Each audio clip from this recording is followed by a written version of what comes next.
வணக்கம். திருவொற்றியூரில் சட்டமன்ற உறுப்பினர் தாய்மார்களுக்கு ஊட்டச்சத்து பெட்டகத்தை வழங்கி குழந்தைகளை கொஞ்சி மகிழ்ந்தார். சென்னை திருவொற்றியூர் தியாகராயபுரம் பகுதியில் உள்ள பெருநகர சென்னை மாநகராட்சி ஒருங்கிணைந்த குழந்தைகள் வளர்ச்சி திட்டம் அங்கன்வாடி மையத்தில் இன்று தமிழக அரசு சார்பில் சமூக நலன் மற்றும் உரிமைத்துறை சார்பாக ஊட்டச்சத்தை உறுதி செய் 2வது கட்ட துவக்க விழா நடைபெற்றது. இதில் திருவொற்றியூர் சட்டமன்ற உறுப்பினர் கே.பி. சங்கர் கலந்து கொண்டார்.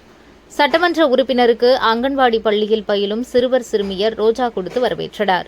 இதனைத் தொடர்ந்து சட்டமன்ற உறுப்பினர் கே.பி. சங்கர் குத்துவிளக்கை ஏற்றி நிகழ்ச்சியை துவக்கி வைத்து 50க்கும் மேற்பட்ட குழந்தை பெற்ற தாய்மார்களுக்கு ஊட்டச்சத்து பெட்டகத்தை வழங்கினார். பச்சிளம் குழந்தைகளை சட்டமன்ற உறுப்பினர் கே.பி. சங்கர் தூக்கி கொஞ்சி மகிழ்ந்தார்.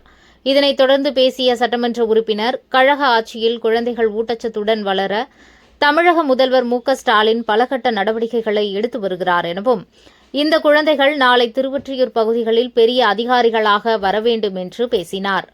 இந்நிகழ்வில் அங்கன்வாடி ஆசிரியர்கள் மற்றும் 14வது வார்டு மாமன்ற உறுப்பினர் பானுமதி சந்தர், ராமநாதன், கழக பேச்சாளர் சிவாஜி கிருஷ்ணமூர்த்தி, 14 ஆவட்ட செயலாளர் கார்த்திகேயன், மாவட்ட மீனவரணி துணை அமைப்பாளர் ரா. பிரகாஷ், முன்னாள் மாவட்ட பிரதிநிதி சந்தோஷ்குமார் மற்றும் குழந்தைகளின் பெற்றோர்கள், பொதுமக்கள் உள்ளிட்டோர் இந்நிகழ்வில் பங்கேற்றனர்.